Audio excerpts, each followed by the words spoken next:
that he needs lots of sleep because he's out taking care of cows every day. He's out cow herding every day. He needs lots of sleep. So from Prabhupada's point of view, he was saying, oh, Krishna is very, very tired because you're waking him early in the morning. And Krishna is relaying this information directly to Prabhupada's heart. So Prabhupada said, you please go back to the old schedule. Wake up Krishna, 4 o'clock, have Mangalarti, 4:30.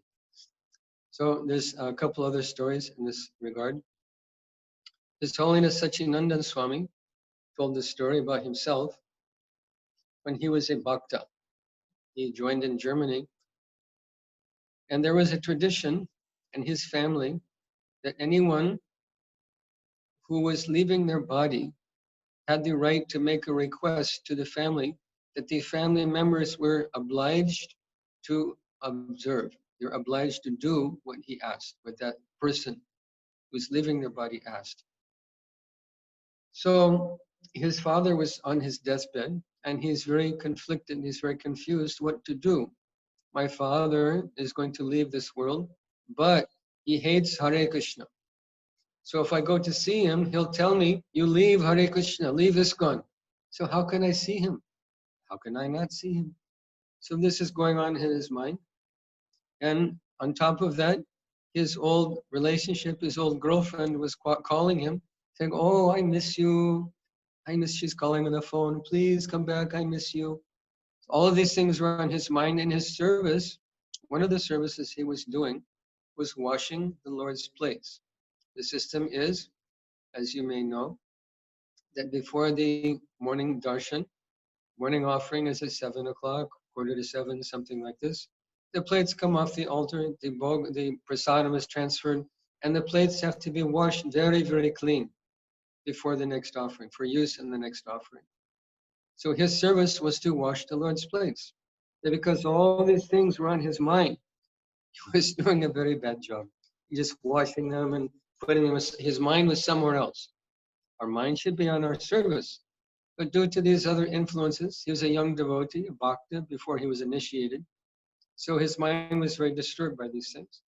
So Prabhupada came to the temple, the curtains opened, and Prabhupada said to the temple president, who is washing Krishna's plates? He's doing a very, very poor job. And he chastised the temple president, this is your responsibility. Who is washing Krishna's plates? What is happening here? Krishna is complaining to Srila Prabhupada, expressing this within his own heart. He's talking to Prabhupada. He's complaining, your sishya, your disciple, is doing very bad service. You please correct the situation. Prabhupada had a very intimate relationship with the deity. Another example, in Los Angeles, California, one of the first temples in America, a very large community, Srila Prabhupada would enter from the back of the room. It was about maybe 75 meters from the back door where Srila Prabhupada would enter to the front of the altar. Srila Prabhupada would enter from the back door. He'd walk to the front, take darshan of Rukmini Dwarkadish, take Jaramrit, go back, sit in Vyasasan, and give class. So he just walked through the back door, which means he's several meters, maybe 50 meters from the front of the altar. And he stopped and said, something is in Krishna's eye. So the devotees said, what is this? So they sent one Pujari up to look. In the small Utsav deity, Rukmini Dwarkanath. Large deities, Rukmini Dwarkadish. The small Utsav deities are Rukmini Dwarkanath. So Prabhupada said, there's something in his eye. So the devotee got very close. He was looking very carefully. He said, no, Srila Prabhupada, there's nothing in Krishna's eye. Prabhupada said, there is something in Krishna's eye, please remove it. So devotee went back again, second time, and looked very, very carefully, and he could see there was a tiny little piece of tilak stuck in Krishna's eye. How is it possible for Srila Prabhupada to see that 50 meters away in the back of the temple, looking at the small deities? Impossible. Krishna is telling Prabhupada, same thing, your sishya, your disciple, has not done a good job. You please take this tilak out of my eye. Because the deity is Krishna. Krishna experiences what kind of offering you're giving, what kind of incense you're offering, your dup, deep, naivedya, bathing, everything he's experiencing because he has senses. Pratima nahi tumi sakshat brajendra nandana. We read in Chaitanya Charitamrita that you're not a statue. Rather, you are Sakshat Brajendra Nandana. You're directly the son of Nanda Maharaj in Vrindavan. And how does Krishna come? He comes by the will of his devotee. When a devotee thinks, I want to please you, I want to serve you, I want to make delicious sweet for you, I want to dress you in beautiful dresses, I want to make a beautiful fragrant flower garland for you. He comes to accept the service of the devotee by the devotee's devotional mood. If without deity worship, what will you do? You take some take rasgulla, throw it in the air. Hey, go and catch. Here, have rasgulla. You're gonna hang a mala, pushpa mala, hang it on a tree. What will you do? Krishna comes personally to accept the service of his devotees when it's offered with love. He says in Bhagavad Gita, Tesham satata yuktanam bhajatam priti purvakam dadami buddhi yogam tam jainamam upayantite. To those devotees who are constantly engaged in my service, I give the understanding by which they can come to me. Dadami buddhi yogam tam. Dadami means I give to who? To that person who's always engaged. Satata yuktanam, who's always engaged in my service. How? Bhajatam priti, with love. Krishna doesn't need our service. Lakshmi sahasrasata brahma siddhyamanam govindamari purusham tamaham. He's being worshipped by hundreds and millions of goddesses of fortune. Is he in need of our little dupa deepa naivedyam? He's not. He's being worshipped by lakhs of gopis, goddesses of fortune. He doesn't need our service. We need to serve him. And when we have that preeti, when we have affection for him, when we want to please him, he responds by coming to accept our offering. This is the principle of deity worship. Now someone may say, this is a stone statue. It is a brass statue. It is a wooden statue. But what is that brass, stone, or wood? It is also Krishna's energy. He says in Gita, Bhumyara panalo vayu kamano bhudevacha ahankara itayami binna prakriti ashtada. It's my binna prakriti. It's my energy. Shakti shaktimato abheda. There's no difference between his energy and him. Everything is actually Krishna. It's something like this. Srila Prabhupada gave a very nice example. He said a mystery electrician, by the manipulation of that electricity, may produce cold, or it may, with the same electricity, produce hot. So Krishna can be personally present, or mayata tamidam sarvam jagad avyakta murtina.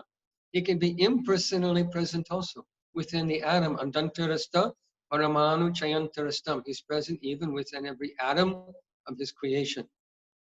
This is Krishna. He's present everywhere, expanded everywhere, and he's also localized. So that localized personal form of the Lord comes as a deity to accept our loving service. Bhajatam priti purvakam. And if we worship him in that way, dadami buddhi yogam tam jainamam upayantite. He gives us the intelligence by which we can go back to the kingdom of God, go back to God. So this is deity worship. Srila Prabhupada had very intimate relationship with the deity, especially with many deities, especially in London, Radha London Ishwar, in Mumbai, in Juhu, Radha Rasbihari. He had very intimate relationship with the deity, and these are three stories. So I'd also like to speak about Prabhupada's kindness. There are many examples of Prabhupada's kindness. Of course, the greatest kindness he did was to come to America and bring Krishna consciousness to the West. Because this act of supreme kindness changed the history of the planet. It changed the history of the human race. When Srila Prabhupada got on the Jaladuta, crossed the ocean, practically leaving his body, two extremely excruciatingly painful heart attacks, no food, no support, no money, there was no waiting devotee. When our acharyas, senior devotees and gurus travel, there's someone there to pick them up in a car, there's a flower garland, there's a comfortable place to stay, there's hot prasadam, there's greeting, there's class, every facility is there, dakshina. What did Prabhupada have? He said, when I got off Jaladuta, I didn't know whether to turn right or turn left. And when he was received by one Gopal Agarwal, who is not even observing the basic principles of Krishna Bhakti.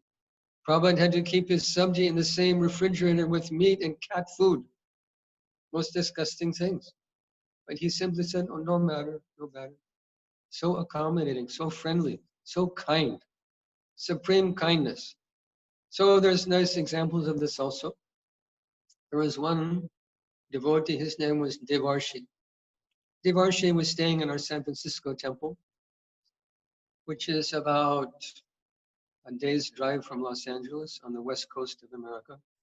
And he had made some offense. The temple president became very angry with him and kicked him out, said, leave, don't ever come back. He was very angry. Of course, this isn't correct attitude to have with devotees, but we should be forgiving, but this wasn't the situation. Not only did he throw him out, but he called Los Angeles. No, I'm sorry, he was in Los Angeles and he called San Diego, next temple down the road. About an hour's drive from Los Angeles, right on the Mexico border. So he called to San Diego and said, if Devarshi comes, do not allow him in the temple. He is a rascal, he is an offender, kick him out. Srila Prabhupada was staying in San Diego temple at the time. And when he heard that this devotee, Devarshi, was having difficulty in his spiritual life and that he'd been thrown out of the Los Angeles temple, he said, let him come and let him travel with me. This is Prabhupada's kindness. Instead of throwing someone out because of an offense, of a lack of Krishna consciousness, of some fall down, whatever it was, he would bring them closer to him instead of pushing them away. This was Prabhupada's kindness. Now also in the old days, people may not know, but women were oftentimes marginalized and even mistreated.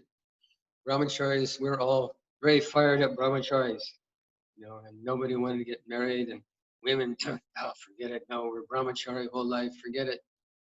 So there was some fanaticism, and women unfortunately received the brunt of that mistreatment. So Srila Prabhupada was on a morning walk with sannyasis and brahmacharis, and they were complaining very bitterly to Srila Prabhupada that these women, they're so unchaste. They're very talkative, they don't cover their head, they do this, they do that. They were complaining on and on the whole morning walk, they're complaining. Srila Prabhupada never said one word in response. But when they got back to the temple, the doors opened, two Matajis were there, the temple was spotless, hot prasadam was prepared, the deities were beautifully dressed, everything was arranged to the satisfaction of the Lord. Prabhupada stopped, turned around and said to the sannyasis and brahmacharis, if you associate with these women, you will go back to God. You will become Krishna conscious. So the point is that Srila Prabhupada never discriminated against anyone. In other institutions, it was unheard of for a woman to give class, to lead a kirtan, to offer arti, to serve on the altar. It was unheard of. And Prabhupada suffered significant criticism because of this. So he accommodated everyone. He was so kind. There's another story in the same line of thought that was told by Malati Mataji, my esteemed senior god sister, one of the first devotees to come to Srila Prabhupada's shelter. She was in Mayapur in the old days. Today, Mayapur is a huge community. There's 5,000 devotees living here. Buildings are everywhere. When I first came here in 1976, there was nothing between the Lotus building and the Yoga Pit. But now you look out the window, there's hundreds of buildings. All devotees are here. So even before that, she was here in the early days, I think 1972. And the only building was Prabhupada's Bhajan Kutir. So she was Prabhupada's cook, which meant that she first of all had to cook on a chula, just an arrangement with mud where one pot can sit. And there was no bazaar. There's no sabji bazaar, sabji mandi. She had to go all the way down to Hular Ghat, walking because there was no rickshaw then also. There was no traffic. Walking down to Hular Ghat, taking the ghat, the boat all the way across to Navadvip, purchasing sabji, coming back across Ganga, walking all the way back to Mayapur Chandadaya Mandir, cooking Prabhupada's offering on a chula with no running water, no electricity. Very, very challenging thing, even for an Indian person who is experienced in this way. What to speak of a Westerner? Very challenging for her. And on top of this, when she got back, Srila Prabhupada was sitting in his darshan room with several senior sannyasi godbrothers who Malati Mataji knew were criticizing Prabhupada for taking service from a woman. This was also unheard of. That a sannyasi would have a woman cook? Impossible in Gaudiya Math. Srila Prabhupada put his relationship with his disciples more important than the external principles of Krishna Bhakti. So what to do? She's so stressed. She has to cook lunch. The sannyasis are there. Prabhupada's there. So she made lunch. She walked in with her dupatta all the way over her head like a village girl. She actually not walked in. She crawled in with Prabhupada's plate in her hand. She crawled in, placed it in front of Prabhupada in this chonki, and then crawled out. As she was just leaving, when she reached the door, Srila Prabhupada said in a loud voice, in front of all his sannyasi godbrothers who criticized him for taking service from a woman, he said, "You see this woman? She would cut her throat for me, and I would do the same for her." In front of all of his godbrothers, he said this. That I would cut my throat for this woman who's my disciple because of her service attitude. Prabhupada was so kind, so accommodating, so appreciative of whatever service the devotee offered. Some other nice stories in this regard. One devotee, his name was Pitu Putra. He was a sannyasi. He did very significant service on Srila Prabhupada's behalf, opening temples, translating and distributing books, making devotees, preaching extensively in Europe, Eastern Europe. Unfortunately, due to the powerful influence of material energy of the Lord, he fell down and left Krishna Bhakti, left Krishna consciousness, left Prabhupada completely, in every way. He fell in complete Maya. When he died, there was no devotee in attendance. But the nurse who was in charge of the ward at that time was present when he left his body. She said that he sat up in bed, looked at the door, and said, "Srila Prabhupada, you've come for me." Then he laid back down on his bed, left his body. "Srila Prabhupada, you've come for me." What does this mean? It means that Srila Prabhupada accepted all the positive things in his life and ignored whatever shortcomings were there. Whatever offense was there, whatever fall down was there. It didn't matter to Prabhupada that here is my disciple who rendered service to Sri Chaitanya Mahaprabhu. And this was what was important to Prabhupada. And he came at the last moment of this devotee's life to escort him back to Godhead, back to an auspicious situation, his next life, who knows? But Prabhupada was there for him. Same thing happened with another devotee. He decided to marry non-devotee, which, by the way, is not the auspicious path for happiness in this world. We encourage marriage and progress, mutual progress in Krishna consciousness, husband and wife. But if you want to marry a devotee. There's even a website, marryadevotee.com. It's true, I'm not joking. Marry a devotee. Actually, there's several websites for devotee marriages. So we encourage that. Husband and wife, wonderful thing. Serve Krishna side by side, it's a wonderful thing. This devotee, for whatever reason, married non-devotee. And because sangat sanjayate kama, we develop our desires by the people we associate with, he completely fell away from Krishna consciousness in every way. no rules, no regulations, no chanting, nothing.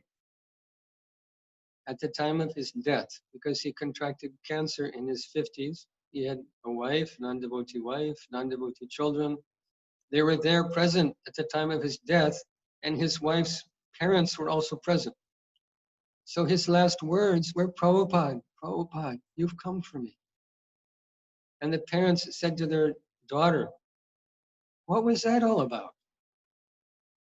She said, oh, he was a Hare Krishna before we got married. His last thought were loving feelings for Prabhupada, Prabhupada's appreciation for everything he did in his life. Because Prabhupada was so kind. This is a nature of a pure Vaishnava, full of mercy, dayalu. This is Prabhupada's nature.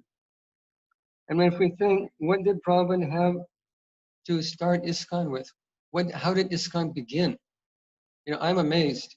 When I look out, I come up, I chant japa sometimes on the top of this building, look out over the scene.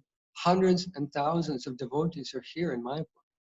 In the beginning, there was just one chatai hut, a couple devotees, no money, no land to speak of, but the determination to spread Chaitanya Mahaprabhu's movement all over the world. Same thing in 26 Second Avenue.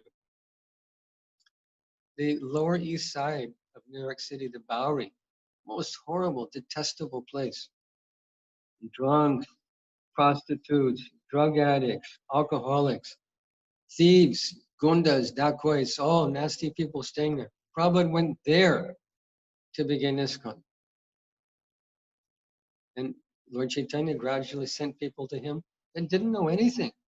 So this is another nice story that was told by Mother Malati Mataji, about the first initiation.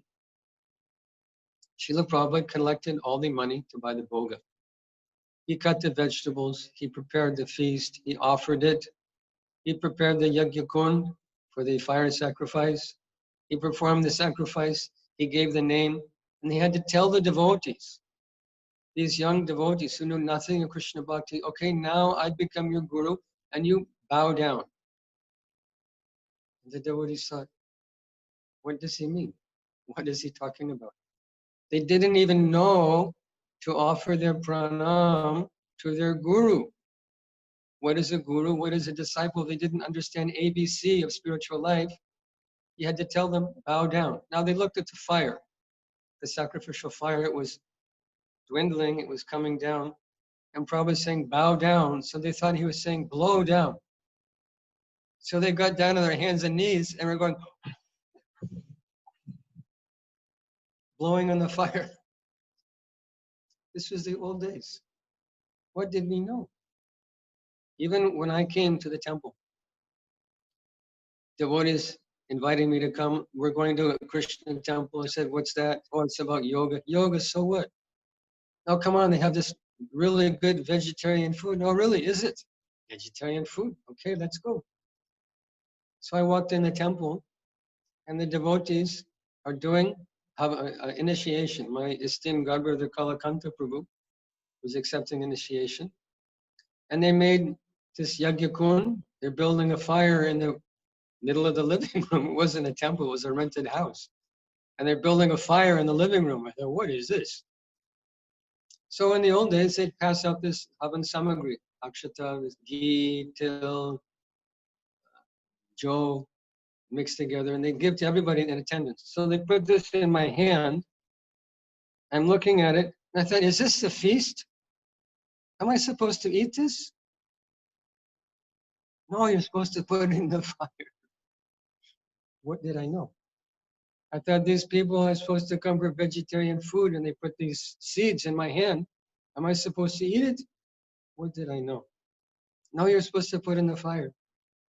So actually that day in my life was the most auspicious day in my whole life, because my whole life changed from that day. We went to the temple. 2 weeks later, I moved into the temple. So anyway, Prabhupada, what did he have to work with? Think of it. There was no support for him. There's no mridanga. There's no kartal. He had just one little bongo drum. It means a one-headed drum. It's stretched. There's some hide stretched across the top. It's empty in the bottom. And Prabhupada would play like this. There's beautiful historic pictures of Srila Prabhupada chanting Hare Krishna on Hippie Hill in New York City and in also San Francisco. Hippie Hill in San Francisco. So this is the power of Hare Krishna chanting. That Prabhupada gave this process for complete package for self-realization. Just chanting Hare Krishna Mahamantra, Hare Krishna, Krishna Krishna, Hare Hare, Hare Ram, Ram Ram. So just in the beginning of ISKCON, Prabhupada didn't even introduce this charniyam. No rules, no regulation, just come and chant Hare Krishna. He said, I'm prepared to serve meat and wine, but let them come and chant Hare Krishna. This was Prabhupada's kindness. Just come knowing that by chanting, all negative behavior, all bad habits, all inauspicious things will leave a devotee naturally by the process of chanting Hare Krishna. This is his mercy, his accommodating nature, his love actually, Prabhupada's love and kindness. So this is some example of his kindness. There's some nice small anecdotes that I can share with you. One time he was sitting with big sannyasis, maybe Jayapataka Maharaj, Gargamuni, Brahmananda. Gargamuni and Brahmananda were brothers, also very big body. Gargamuni, when he left, his body weighed maybe 200 kilograms, very big body. So Prabhupada asked the devotees, said, Brahmananda Maharaj, why have you come to Krishna Bhakti? He said, Prasadam, Srila Prabhupada. Then he asked Gargamuni, Gargamuni, so why have you come to Krishna Bhakti? Prasadam, Srila Prabhupada. And you, Jayapataka Maharaj, why have you come? I've come from Prasadam, Srila Prabhupada. Srila Prabhupada sat back, said, yes, I have also come, because from Prasadam. So we can say Prasadam is our secret weapon. Even Srila Prabhupada in the early days used to keep a jar, a glass jar, a large glass jar full of gulab jamun. He said, these are ISKCON bullets. Because people would come into Prabhupada's room with some problem. Oh, Prabhupada, I can't get my rounds done. My mind's always disturbed. I'm full of lust and greed and anger. I don't know if I can do this, Prabhupada. Prabhupada reached in the jar, gave the one gulab jamun. Devotee like, oh, I feel so much better now. Can you imagine? Getting gulab jamun from Prabhupada's hand. There's actually another nice story, speaking of gulab jamun. One college professor came to see Srila Prabhupada. He was very elegantly dressed with an expensive wool suit, three-piece wool suit, jacket and vest, silk tie, patent leather shoes, very expensively dressed to come see Srila Prabhupada. So after the darshan, Prabhupada said, give him prasadam. So the devotees gave him gulab jamun, a big, wet, drippy gulab jamun. They put in his hand, and he's holding the gulab jamun, and the juice is coming through his fingers and running all the way down his silk tie, on his suit, and onto his shoes. But tasting this gulab jamun, he's completely in another world. He's completely oblivious. And he finishes it. He's like so intoxicated. He goes, may I have another? This is the power of Krishna Prasadam. So this is one of the things we do. We chant Hare Krishna, we worship deity, we distribute prasadam. Lord Chaitanya's Kevala Ananda Kanda, simply joyful process of self-realization. Another time, Srila Prabhupada was invited on a radio program. Actually, there's 2 radio program stories I can tell. He was invited to a radio program, and the host of the program was well known to invite people on and then heavily criticize them and try his best to make them appear foolish on live radio. It's a live broadcast, so whatever you speak is being broadcast to millions of people. He'd invite people on in a very pleasing, friendly way, and as soon as they're on live radio, he'd rip them to shreds, make them appear as foolish as possible. So the devotees warned Srila Prabhupada, can you please don't go on this show? Prabhupada said, how many people are listening? He said, oh, there's millions of people listening. Prabhupada said, I'm going. So before the show, Prabhupada was chatting with this man, And the man was actually trying to accumulate some information that he can later criticize him for. So he got Prabhupada on the air, live, and he asked Srila Prabhupada, do you mean to tell me that you Hare Krishna people believe that the world is flat? And Prabhupada said, well, everywhere I walk, it is flat. What can a man say? Everywhere I walk, it is flat. The man was flabbergasted. What can he say? What argument can he make? Another time when Prabhupada visited Chicago, he was interviewed by one lady who was very inclined for this so-called women's liberation. So she was very critical, and Srila Prabhupada wouldn't cut any corners with her. He just told her as it is. So she was trying to find fault with Prabhupada. So she said, why do you shave your head?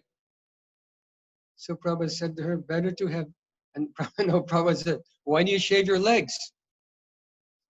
Better to have cool head and warm legs. What can the ladies say?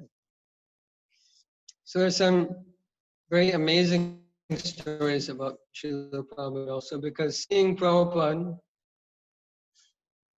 I never had the opportunity to speak with Prabhupada, but I saw him many times in Los Angeles, San Francisco, Berkeley, Delhi, Vrindavan, and Mayapur. 6 places I saw Prabhupada.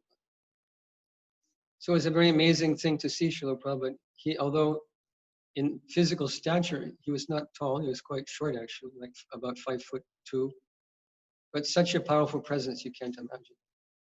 So when Prabhupada would come, arriving at the airport, it was like a huge festival. It's not like today where you can't go down to the gate. So many security precautions are there. In the old days, devotees would come with flowers and gongs and murdangas and kartals and flower garlands and incense and sprinkling rose water. Huge festival when Prabhupada would come.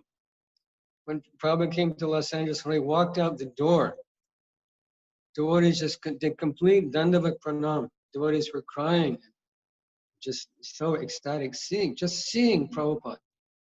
One devotee got up and turned around and he saw 2 businessmen, non-devotees, meat eating, alcohol drinking, women chasing, non-devotees with their briefcase and their 3-piece suit. They're standing and looking at Prabhupada with tears streaming down their face just by seeing Srila Prabhupada. That was the power of his darshan. It's another nice story told by my esteemed godbrother Indra Prabhu. He was in the Goshala in Vrindavan. He was staying there, and he was attacked by one Rakshasa, Brahmana Rakshasa. And he thought, I'm going to die. So he was chanting Nishinga prayers, Ugram Vira Maha Vishnum Jalantam Sarvatam Vikam. He's chanting, nothing happened.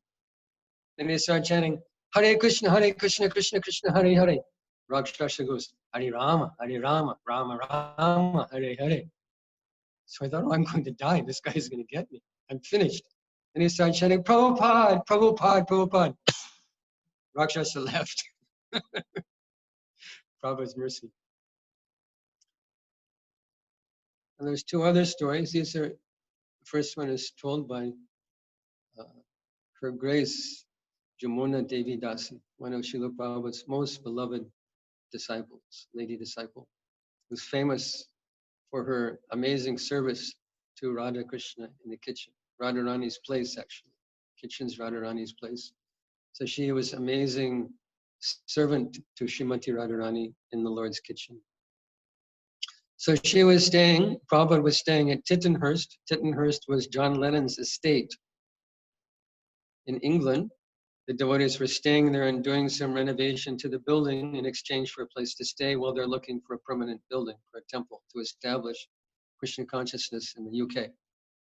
So John Lennon's wife, Yoko Ono, was a very eccentric lady, and she refused to mow the grass. So the grass was growing quite long, and it was an early spring, so the grass was covered with dew.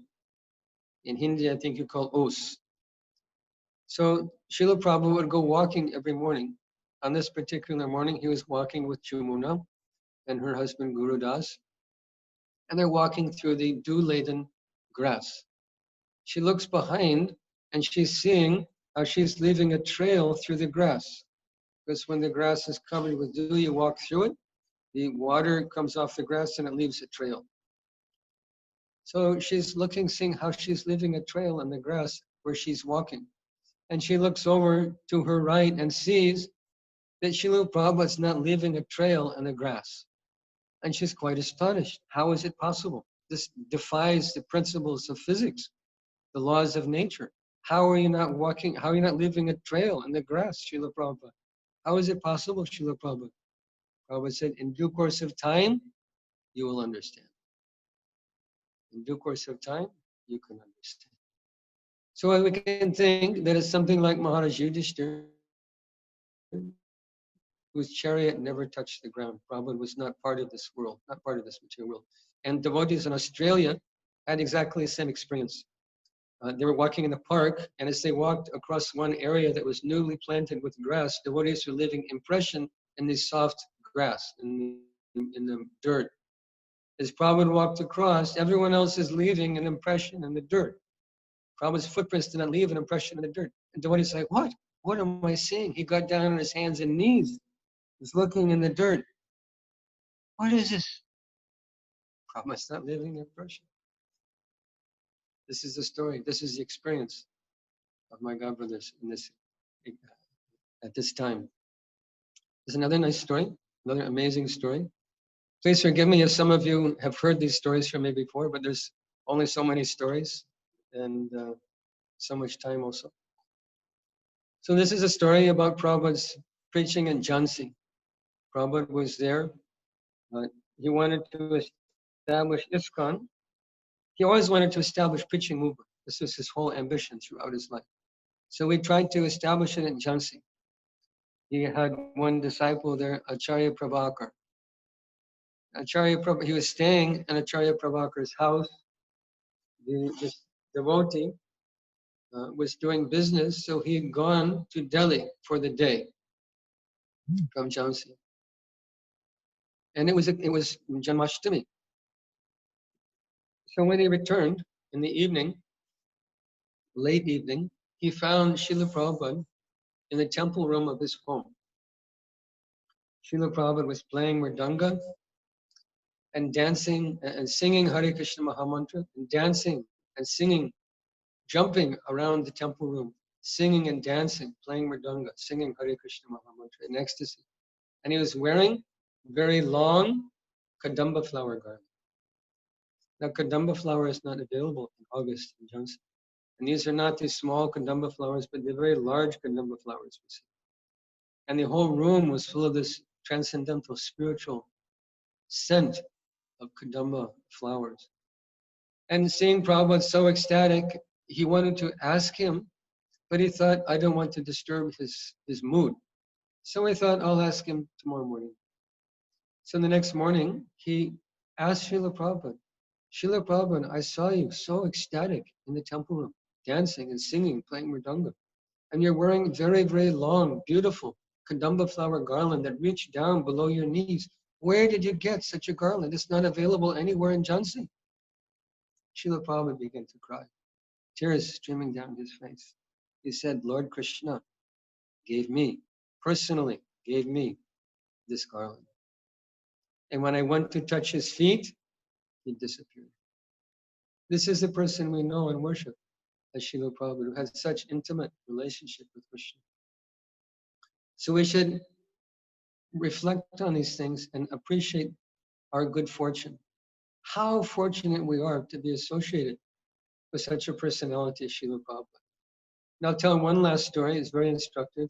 If you don't mind, it's my personal experience. People ask me, what was your personal association with Prabhupada?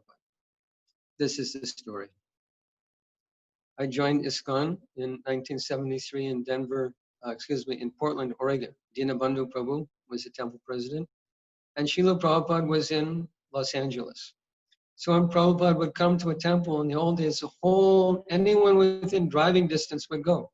So devotees from Vancouver, British Columbia, Seattle, Washington, Portland, Oregon, San Francisco, Los Angeles, San Diego, Laguna Beach, everyone converged in Los Angeles for Prabhupada's darshan. Hundreds of devotees were there. So we drove down one day from Portland to San Francisco in an old beat-up school bus that was barely running. And the next day we drove San Francisco to Los Angeles. And we were very dirty and sweaty, so we thought, let us go to the temple to take bath and put on clean cloth and go to Arati. So I followed my godbrother Srila Prabhu in the side door of the temple, up the stairs, and I saw 3 doors. Now, the temple we joined in Portland was very, very poor. Nobody even had their own clothes. No one had a real kurta. We just had ganji and polyester devotees, polyester dhotis. We get a big roll of polyester, whack off a piece, here's your dhoti. And it was time to wash, everything went in the wash together and came out in one barrel, and you just dug through the barrel to see if you could get something that fit. Devotees didn't even have their own toothpaste, didn't even have their own tube of toothpaste. We shared one tube of toothpaste. And you put some on your toothbrush like this, on your finger, and you put in the toothbrush, then you brush your teeth. Very poor, but such happy life. So we came to Los Angeles, and this temple was called, Srila Prabhupada named it New Dwarka. And we thought, wow, we're in New Dwarka. Everyone has real dhoti here. They wear real kurtas, and the brahmacharis have their own toothpaste also. So I walked up the stairs, and I thought, I opened the middle door, and my godbrother Shrish is in the bathroom taking a shower. I thought, wow, amazing. Not only do they have their own dhoti, kurta, and toothpaste, everyone gets individual shower room also. So I thought, I'll just go to the next door down. It was Srila Prabhupada's room, and Shrestha was taking bath in Prabhupada's bathroom. Srila Prabhupada was standing there chanting japa. He goes, yes. And I go, oh, Hare Krishna. And I closed the door. Probably the stupidest thing I'd ever did my whole life. Prabhupada was asking me, yes. But I was so shocked to see him, and thinking I'm disturbing him, I simply closed the door. Then I thought, I'm such a fool. I saw Prabhupada. I didn't offer my obeisances. So outside the door, his shoes were there. I put my stupid, foolish, neophyte head on the dust of his lotus shoes, offered my obeisances. Now, what does this mean? Shastra says, sadhu sangha sarva shastakoi lava matra sadhu sangha sarva siddhi. And even one lava matra moment association with a pure devotee can give one all success. So what is association? Does my 1/11th of a second association with Prabhupada qualify me to carry me through almost 50 years of Krishna Bhakti? It does not. What sustains me? My Vapu Seva, service in Srila Prabhupada's personal presence, or Vani Seva? You know the answer. His Vani Seva, and it's as available to me as it is to all of you. It's not limited by time, by circumstance, by place. It has no limitation. It's eternal principle. Vapu Seva, by nature, is temporary. Because our bodies are temporary. Guru's body is also temporary. We can't stay. This is the nature of material life. We cannot check the laws of material nature. Our body is temporary. Guru's body is temporary also.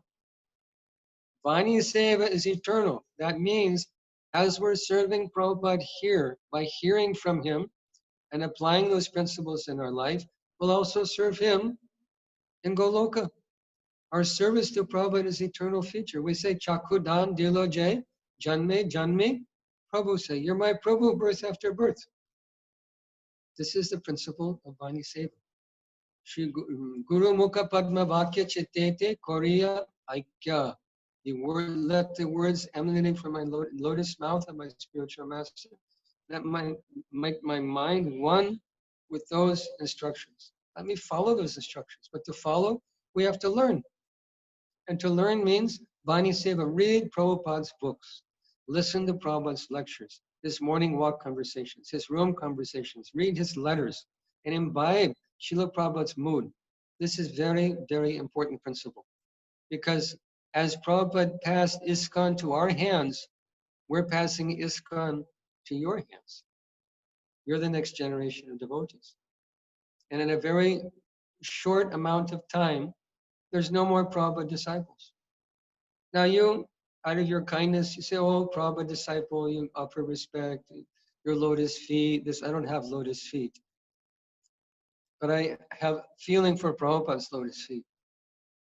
So out of your kindness, you offer respect to us, Srila Prabhupada's disciples. But try and understand how much emotional feeling we have for all of you. We're pushing on Prabhupada's movement. Most of us are gone. Prabhupada initiated almost 5,000 devotees. Many devotees have left. Many devotees have left their bodies. Many devotees are serving in other organizations. There's only maybe 300-400 active Prabhupada disciples on the planet. All over the world. So in due course of time, in a very short amount of time, less than you can imagine, ISKCON comes to your hands. So my request is you please appreciate your good fortune, that you've been connected with such a divine personality as they see bhakti in your spiritual life. Chant better japa. Take time to read Prabhupada's books. He's given us wealth of spiritual information, wealth of enthusiasm, enlightenment, of happiness, of self-realization in the pages of his books and his Bhaktivedanta purports. Avail yourself to that knowledge. Be happy in Krishna Bhakti and make other people happy. And at the end, Chaktvadeham punarjanma naiti mameti sarjana. You'll go back to Krishna and never again come back to this material world. So it's 7:30 on my time here in Mayapur. So that was my scheduled time for this class. If anyone has any question, I can try and answer your question, or if I've made any mistake, please correct my mistake also. Vancha kalpatubhishta kripa sindhubhyo patitanam pavanebhyo vaishnavebhyo namo. Srila Prabhupada ki jai, Gaur Bhaktivinoda ki jai, Nitai Gaur Premanande, Hari Hari Bol. Thank you so much, Raji, for giving us your time and telling us such an nectarian pastimes of Srila Prabhupada. We are really very grateful to you for telling all these pastimes. And request you to, if you can give us time next week as well, same time or same day, Wednesday. That would be my great happiness. It always makes me so happy to remember Prabhupada and try and encourage other devotees. Prabhuji, one devotee has a question. Will your time allow you to Yes, I'm here. Answer some questions? I'm a lazy retired guy. You're all working devotee. Should I unmute you, Jaya Mataji? So the question is, Prabhuji, I'm just reading. She writes in the chat. How can we serve Prabhupada's mission with determination? Really comes down to appreciating what we've been given. This is the essence. As I was speaking, sooner than you think. And you may think, oh, I'm just, I'm a grihasta, I have a job, I have responsibilities, I struggle with my mind, I struggle with my senses, I struggle to finish my japa, be a good devotee. That struggle is the essence of our life, because that struggle will give us the qualification to serve Chaitanya Mahaprabhu's movement. But we get that enthusiasm, we get the inclination to do that by understanding our good fortune. That's why I emphasize so much this relationship. Develop your relationship with Prabhupada. It's not dead and gone.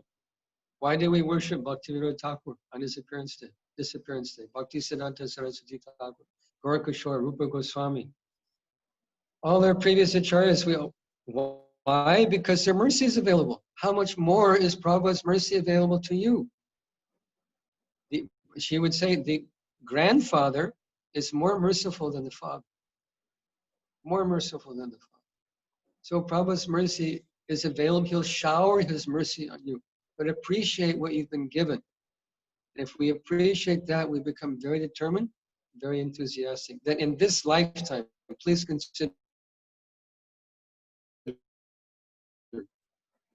in this lifetime, age and disease, all our problems come from this. That we've been born. Why do we have to become diseased? Why do we die? Why do we suffer? Why do we become depressed? Why do we become anxious? Why do we experience so many troubles in life? Because we've been born. Srila Prabhupada is offering the panacea, the remedy for birth. He's giving us the process that in this lifetime, Chaktvadeham Punarjama, no more janma, means no more birth, no more death, no more old age. And Mameti, Krishna says, not just that we drift off into the ionosphere, we drift off into Sayuja Mukti, Brahma Jyoti, Nirakar Brahman. No, Mameti, Krishna says, you come back to me. This is what Prabhupada's offering. Take it very seriously. In this lifetime, you can go back to God. And if we deeply appreciate that, if we realize that, we become very determined and very enthusiastic, not only in our own life, but to share that understanding with other people also. Does that answer your question, Mataji?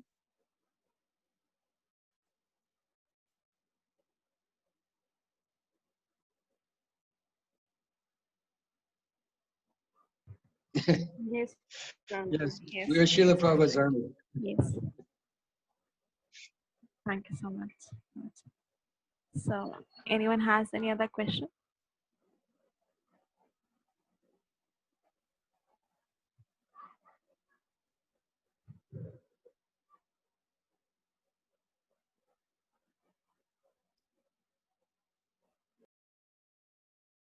Anything else? How I can serve you? So one Mataji has a question. She is writing. Okay, no rush. Okay, so one devotee has asked, how can we please Srila Prabhupada? Devotees would ask him that question oftentimes, especially book distributors would ask Srila Prabhupada, thinking that he would say, distribute my books and encourage all the book distribution. Prabhupada would invariably answer that you become Krishna conscious. Go back to Godhead. This is what Prabhupada wants. And that is different for different people. A sannyasi traveling all over the world preaching Krishna bhakti is no more than a woman staying at home, raising children in Krishna consciousness. Trying to understand how the whole field is leveled on the principle of Krishna bhakti. Krishna says in Gita, Mam hi parta vipashritya yepi su papa yonaya stuyo vaishastata shudras tepi yanti param gatim. Everyone, anyone can go back to God to take shelter of Krishna. So Prabhupada would answer, become Krishna conscious, go back to God. This will please me the most. Why did he come? He came for this thing, to take us back to God. He said there'll be ISKCON in the spiritual world. And we should want to go because the opportunity is there. And the more we appreciate the truth behind this, it's not just a religious movement. It's not just a spiritual organization, a preaching movement, blah, blah, blah.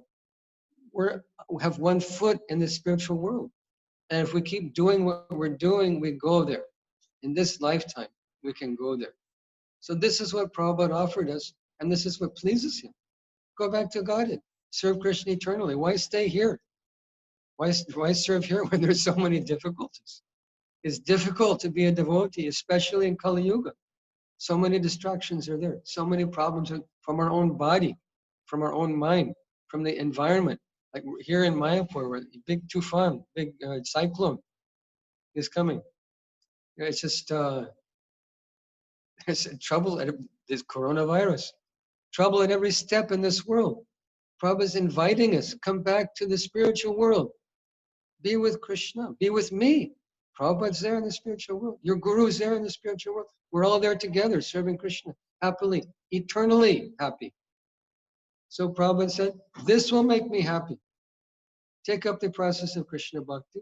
Go back to God, and no matter who you are. sannyasi, grihasta, brahmachari, vanaprastha, brahmachari.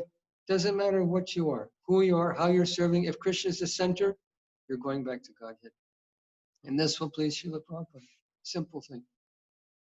TK.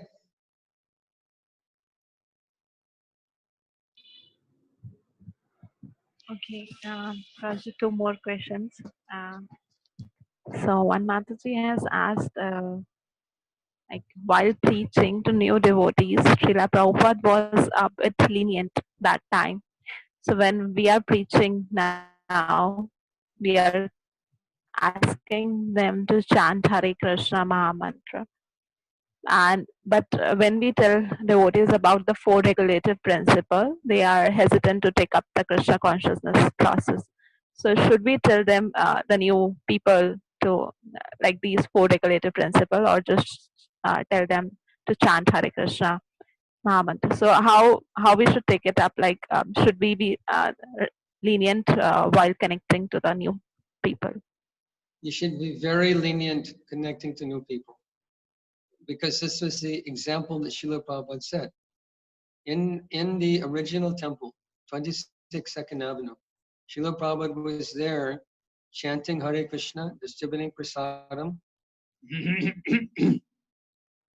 and he didn't even introduce any principle other than chanting and taking prasadam for 1 year. After 1 year, he posted a thing on the board, 4 rules and regulations.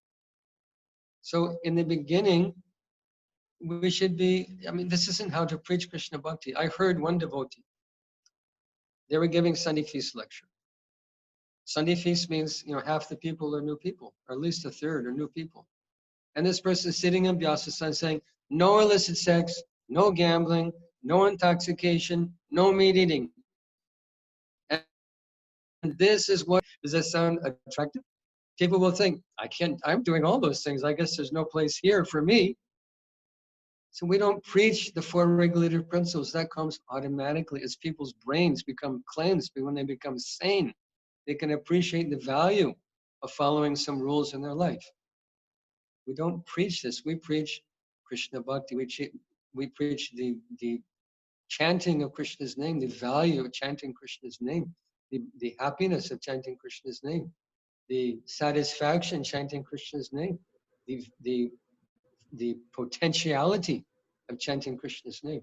Everything else will follow. Don't put the cart before the horse. Preaching 4 rules to new people is putting the cart before the horse. The cart will follow. You chant Hare Krishna, come with us, chant, take prasadam, Hari Bol, enough. And in due course of time, if they have sufficient sukriti, they're able to follow. Now, other thing is that many devotees, even initiated devotees, experience difficulty following these rules. This is simply a fact, unavoidable fact. We don't talk about it very much, but I'm bringing it up. We should be the best devotees we can be. And we know what that rule is. So illicit sex is sex outside of marriage, sex with a child, rape is illicit sex, homosex is illicit sex, sex with a child. These are all grievous forms of gross sinful activity. Sex between husband and wife in a committed, still it's an obstacle to Krishna Bhakti. So Prabhupada said, don't do this. This is his instruction. But it will not be the obstacle that devotees make it out and follow this. We should follow. But if you can't follow perfectly, and many devotees cannot, if you cannot follow perfectly, don't give up Krishna Bhakti. Because many devotees have experienced this as such an obstacle in their life that they give up the process of becoming free from the obstacle.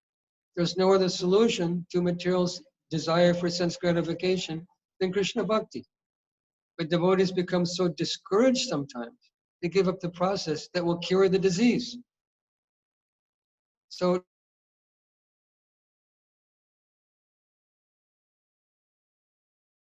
perfectly. Continue to chant, continue to read, continue your service to Krishna, and be overwhelmed with guilt, thinking, I can't do this, I'm a bad devotee, I'm useless, everyone else is so nice, I'm a fallen soul. Don't be guilty. Be a little guilty that you want to be a better devotee, because any kind of illicit sex is an obstacle to Krishna bhakti. But we can't say that dharmic illicit sex between husband and wife, outside of the desire for procreation, we can't equate that with rape, with sex outside of marriage, with all these other horrible varieties of sense gratification. It's not the same. We should be the best devotee we can be and go on in our Krishna bhakti. And you can read, there's one nice, actually, if you give me 1 minute, I'll get the quote, just a moment.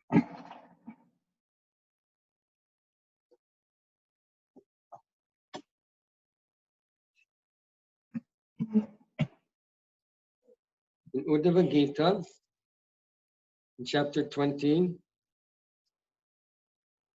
here, chapter 20, text 27, 11, 20, 27, and 28. The Lord said to Uddhava, having awakened his faith in my narrations of my glories, understanding the futility of all material activities, and knowing that sense gratification ultimately leads to misery, but being still unable to renounce all kinds of sensual diversions, my devotee should remain satisfied and worship me with great faith and conviction, even though he is sometimes engaged in material enjoyment. My devotee knows that such activity simply leads to a miserable result, and so he sincerely repents of such activities. So Krishna says here, Tato bhajeta mam prita, that continue your devotional service, continue your Krishna bhakti. We know this thing can never make us happy. We know it leads. Don't be depressed about it. Continue in your Krishna bhakti, because there's no other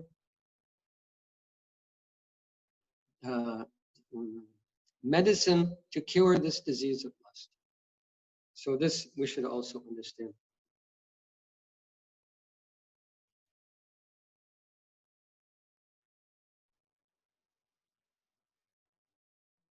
Any other questions?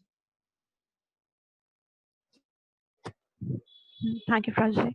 And there's one more question from one devotee that is it okay for a woman to be working? If your children are grown, if you have young children at home, they depend on you, and your first duty is toward your children. That is perhaps a controversial point of view, but it is shastric. I'll tell you a story. Before we were married, my wife and I, my wife was working in a child care institution. She would take care of 8 or 10 infants up to the age of 1 year old, little tiny babies. And she'd change their diapers, she'd feed them, put to sleep, wrap them up, play with them, kuchi kuchi, make them happy. So they're there all day with her. And when the biological mother comes to pick up the child cries. Why? Because the child's thinking, who are you? This woman is showing me love all day long. Who are you? And this is what people do in America. In America, they have babies, and 3 weeks later, they drop them off in childcare and go back to work. This is why in America, kids grow up so crooked, because they don't know what is mother's love. Without mother's love, children grow up crooked. So mother's first responsibility is to her children, then to her husband, then to all the other. Women have such, this is a whole class, actually. Responsibility and contribution that women make to society is unparalleled. What women give to children, man cannot give. So her first responsibility is to her children. When they get older, go out and have a job, make tons of money, follow your career, follow your dreams. But while you have children, take care of your kids. Otherwise, don't have children. Get a puppy. I'm sorry if I'm offending anyone, But this, I believe, is Shastric, and this is Srila Prabhupada's point of view. This is Varnashram Dharma. Everyone has their Dharma in Varnashram Dharma. Just like Brahmachari. If you see a Brahmachari, and he's talking on a $1,000 iPhone, and he's wearing a diamond ring and a big gold chain around his neck. He's talking to a girl. You think, what kind of Brahmachari is that? He's a cheater. Now, if you see a Grihasta talking on an expensive phone to a woman wearing nice jewelry, you think, oh, he's a very successful man. Let us ask him for a donation. Let us ask him to support our temple. Such a prosperous man. We show him respect. It's the same jewelry. It's the same phone. One is appropriate for Grihastha ashram. One is not appropriate for Brahmachari ashram. What is the point? The point is everyone has their dharma. So women have their dharma also. A woman's first responsibility is to her children. You know, if I appear old-fashioned, I'm sorry, but this is Shastra. This is dharma. For a woman is to care for her children. Prabhupada writes about this. And care for husband. And husband's duty is to provide for his family. And this is one of the reasons that women go out and work, because the husband gets lazy and doesn't want to take care of his family. So it's a two-edged sword. Why do women want to get big education? Because the men have become irresponsible. Man's duty, and by doing that, he's pleasing Krishna. This is his devotional service, his offering to Krishna. Because what is he doing? He's making money to serve Vaishnavas and Vaishnavis, his wife and children. He's making money to maintain his ashram, which is a temple. Lord's Murti is there. Deity service is going on. Bhoga is being purchased, offering to the deity. Everything is going. This is his service. This is his bhakti. Men should be responsible. Women should cooperate, take care of kids. And when kids are grown, start a business, make lakhs, crores. It's good. But while the children are young, they should get mother's love. This is my point of view, and I believe, sorry if I offend anybody, but this is, you asked my opinion, Shastra. Hare Krishna, Prabhuji.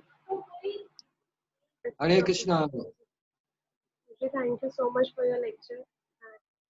I wanted to ask one question that we are reading Srila Prabhupada books and doing Guru Puja every day. But what can we do to be more connected to Srila Prabhupada? As like to what practical steps can we take? We are reading everything like from many years, but hearing glorification of Prabhupada. But yes, there is relation, but there is no relation. I understand. It's like he said one time, if you're listening to me on a tape, I'm there in the tape, but I'm also not there. I have the same, it's a problem, but it's not a problem. Because in this gun, I was a boy. I was 20 years old. And it's impossible for me to get close to Prabhupada. I never spoke to him. I never had a external relationship with him. So I understand your feeling. But let me ask him, what does it mean? Chakhudan diloje janme janme Prabhu se. What does that mean? Give me knowledge, Chakshudan, Dilajai, Janma. Become my spiritual master birth after birth and give me the knowledge. Chakshudan. He's opened my eyes with the eyes of transcendental knowledge. He is my Lord birth after birth. So one thing is what I'm pointing out is when we sing these songs, Guru Vashtakam, Guru Vandan, we should understand the meaning and meditate on the meaning. Our tendency as conditioned soul is just to go through the motion. Or we sang the song, ding, ding, ding, ding, ding, ding, offered the arati, offered bhoga, okay, eat, haribo. This is a very deep thing. When we sing these songs, we should understand their meaning. Okay? This will be helpful to you. Shri Guru Charane Rate Aise Uttamagati. What does that mean? Shri Guru Charane Rate Aise Uttamagati. The lotus feet of this, may my attraction, my rati be towards the lotus feet of my spiritual master. Shri Guru Yes. Charan Rati, I said that is the highest. Yes, highest objective. So the point is, when many devotees don't even know the meaning. You're doing very good. You know the meaning. But I ask devotees. Sometimes I ask, what does it mean? Gauravani Pracharani. I don't know. I've been saying it for 40 years, but I don't know. Our process is very internal, actually. We sing these songs, we offer arati, we offer bhog, but we should be internally absorbed. What is the meaning of these songs? What is the meaning of our prayer? Radha Krishna Seva Pavo Eabhilasi. Yene Vedanadara Sakirano Gatagaro. Seva Adhikara Diye Koroni Jadasi. When we sing these songs, we should know the meaning. They're very exalted meanings. And if we meditate on that, then the day will come when feeling starts coming to our heart. We have to not just be external. This is Kanishta mentality. We just go through the motions without any internal understanding. So we should meditate on the meaning of what we're doing and appreciate how fortunate you are to come to Prabhupada. And another thing I can tell you is serve your guru. You want to have a relationship with Prabhupada? Serve your guru also. He's Prabhupada's representative. Serve those senior devotees that are helping you in Krishna Bhakti. They're Prabhupada's representatives. Prabhupada said, I'll come to you. He told one of my godbrothers, Arjun Prabhu. He said, I'll come to you in the form of advice from senior devotees, and I'll come to you in your dreams. Did you ever dream of Prabhupada? Someday you have nice, beautiful dream of Prabhupada, no doubt. You just keep doing what you're doing. Because many of you were Prabhupada's disciples in your last life and had connection with Prabhupada in your last life. You've come back in this lifetime to pick up your service where you left off. Prabhupada had relationship with thousands of people in his Grihastha life, his Vanaprastha life, in his sannyas preaching life, people that came to him and became his disciple and left Krishna Bhakti or died. What will happen to them? They'll come back to Prabhupada, no doubt. So many extraordinary devotees have come to ISKCON. So you're very, very fortunate. Just cultivate the relationship. It's like a seed. If you want to grow a mango, can you put the mango pit in the ground and come back a month later? Hey, where's the mango? You have to water it. You have to culture it. You have to protect it. You have to give it fertilize it and sunlight and water and take care of it. Our relationship with Prabhupada is like that also. And we cultivate it, for number one, by hearing from him. Read Prabhupada's books every day because he's talking to you. When you're reading Prabhupada's books, he's talking to you personally. Guru Mukha Padma Vakya. His books are Guru Mukha Padma. They came from his mouth. He didn't write them with a pen. You know this? He didn't write with a pen. He spoke them. Prabhupada's books, Guru Mukha Padma Vakya Chetete Korya Aikya. So Arna Korya Manayas. Make your mind one with Prabhupada's instructions. Read Prabhupada's books, even a page, but do every day. If you listen to Prabhupada's bhajan, Prabhupada's kirtan is full, it's laden with Krishna prema. And don't just listen, but hear deeply, meditate on Prabhupada's words, meditate on the sound of his voice, and you're with Prabhupada. Then you're with Prabhupada personally. He's present within sound. He who reasons ill says that Vaishnavas die. Vaishnavas died to live, and in living spread the holy life around. Bhaktivinoda Thakur. So Prabhupada isn't dead and gone. He's available as much as you want him. He is available. What's missing in the equation? You have to reach out to Prabhupada. How much do you want Prabhupada? He wants you. He wants relationship with you. He's blessed you. So you should want more relationship with him. And it will come, no doubt. Thank you so much. Okay. Hare Krishna, Prabhuji, please accept my respectful obeisances. Okay, Hare Krishna, Jai Srila Prabhupada. Hare Krishna, Prabhuji. Hare Krishna. Hare Please take my respectful obeisances at your feet. Prabhuji, I have a question. As you said in your previous answer, The sound is not coming through very clearly, Mataji.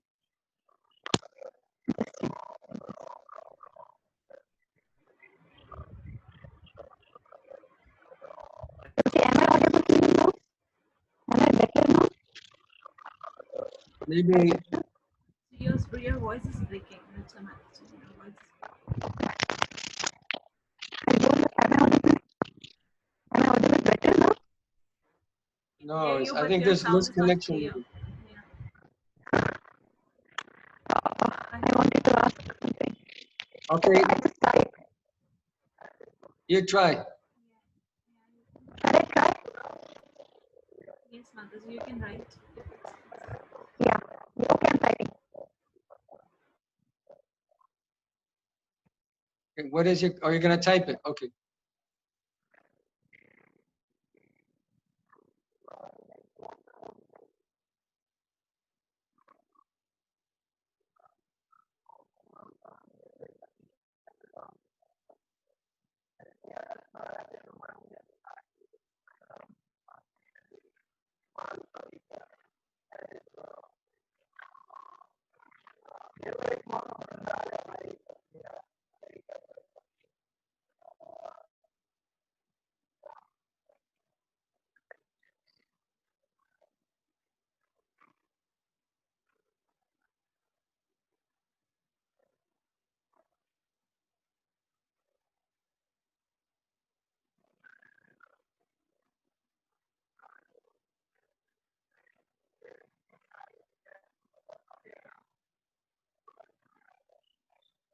Okay, that's a good question. So how will you understand something if you don't spend time? We have to spend time with Shastra, right?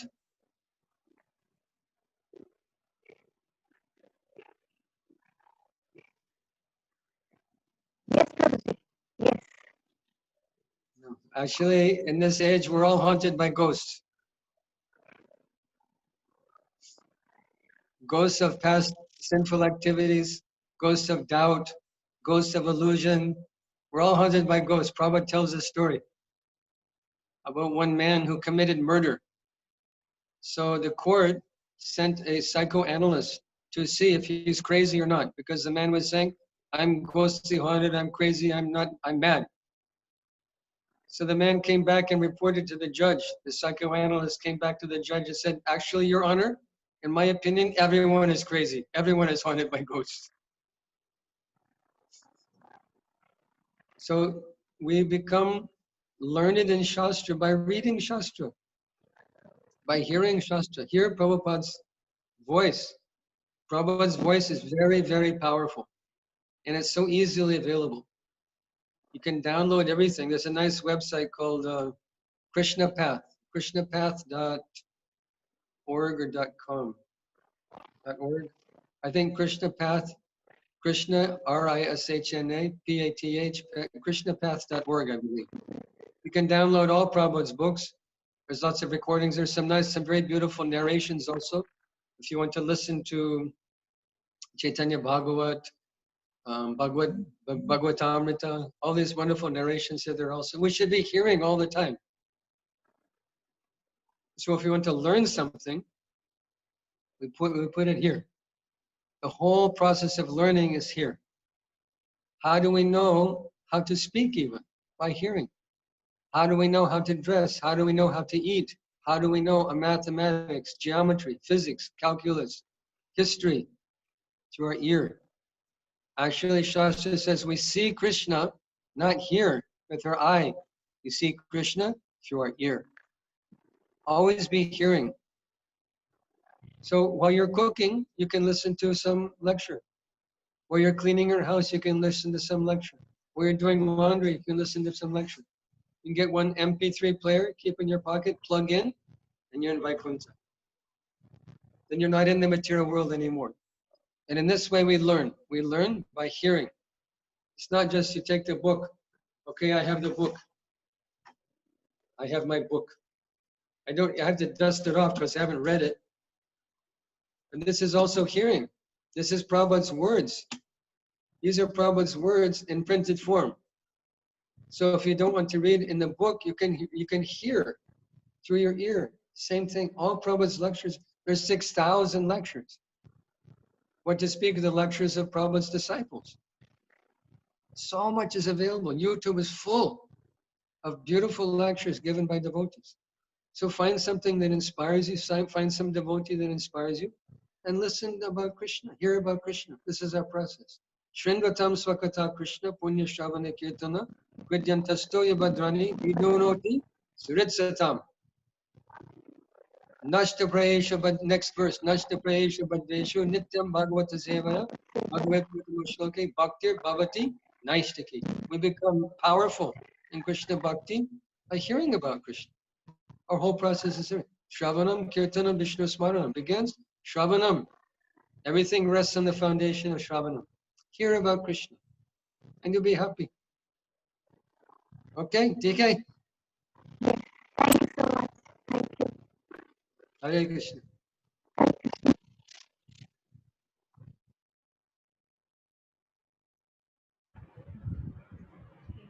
Thank you so much, Prabhuji. We have already taken so much time. Okay. Sorry, but so much time. Thank you so much, Prabhuji. We need your blessing so that we can develop some love towards Srila Prabhupada and can invite his instructions in our life. So please kindly bless us with your blessings. And we request you that you can again give us as Wednesday. So we'll see you next week. Send me a reminder. Sure, Prabhuji. I will send you. Send me a reminder. Otherwise, I may. Okay. Okay? Okay, thank you so much. Okay. Yes, Prabhuji. Hare Krishna. Srila Prabhupada ki jai. Jai. I'm going.